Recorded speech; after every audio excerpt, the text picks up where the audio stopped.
في قصة مصطفى محمد، ده خبر غير صحيح. فالنهارده بدل ما محمد عواد والمهدي سليمان الحراس الأكبر من مصطفى شوبير سنا، بدل ما يدعموه ويقفوا جنبه، الناس بتعترض وبترفض إن هي تنزل تسخن. أنا هقترح اقتراح.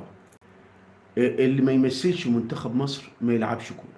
بمعنى النهارده محمد عواد والمهدي سليمان رفضوا ان هم يجروا عمليات التسخين، على طول لازم يتعاقبوا. لو محمد عواد والهاني سليمان النهارده ما تعاقبوش، هتلاقي كل من هب ودب عمل زيهم. ده منتخب مصر يا جماعه، ده منتخب مصر، ده حاجه كبيره جدا جدا جدا. انت ازاي تعمل حاجه زي دي؟ وتفعل فعل زي ده؟ يعني انت بدل ما تدعم مصطفى شوبير وتقف جنبه وتقول له لا احنا في ظهرك والعب وتألق واحنا وانت حارس مصر الاول، ترفض ان انت تسخن. لازم الناس دي تتعاقب. وانا ليا برضو عتاب على الكابتن حسام حسن والناس اللي ماسكه الكوره في مصر. اي لاعب يا جماعه يتمرد ويرفض تمثيل منتخب مصر يتم ايقافه 6 شهور من منتخب مصر ومن ناديه. يعني ايه؟ بمعنى مثلا النهارده محمد عواد اتمرد هو والمهدي سليمان، بكره الصبح يطلع قرار من الاتحاد المصري لكرة القدم بإيقاف محمد عواد والمهدي سليمان عن تمثيل منتخب مصر لمدة مثلا 3 شهور أو 6 شهور. والكلام ده برضو يحصل مع إيه؟ مع نادي الزمالك.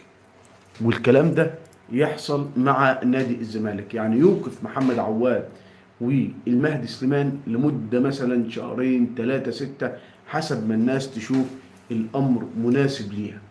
كده مفيش أي لاعب هيفكر إنه يرفع عينه في المدير الفني حسام حسن.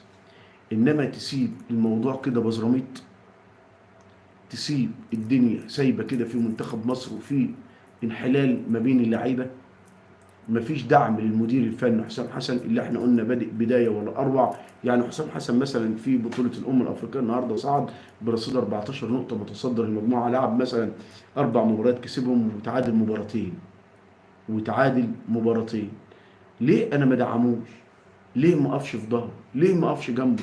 ليه اللعيبه يا جماعه بتحاول تهز صوره حسام حسن قدام الجمهور؟ ليه اشوف احمد السيد زيزو بيعترض؟ ليه اشوف مثلا امام عاشور مش عايز يمثل منتخب مصر مثلا؟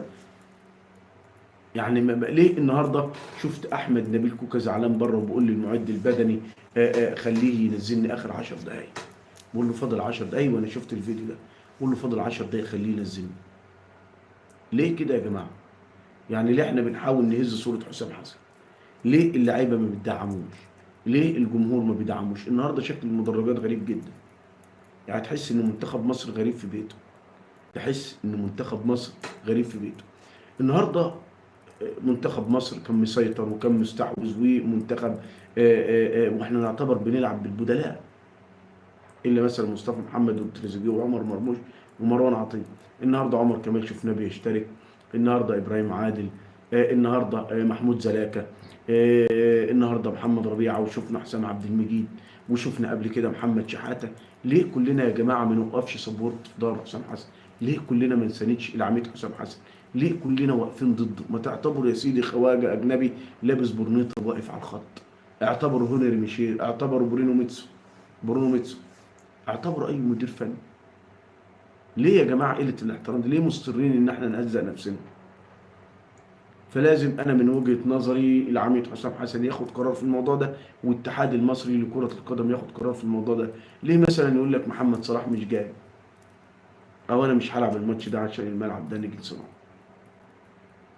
ليه يعني بيحصل الكلام ده في منتخب مصر؟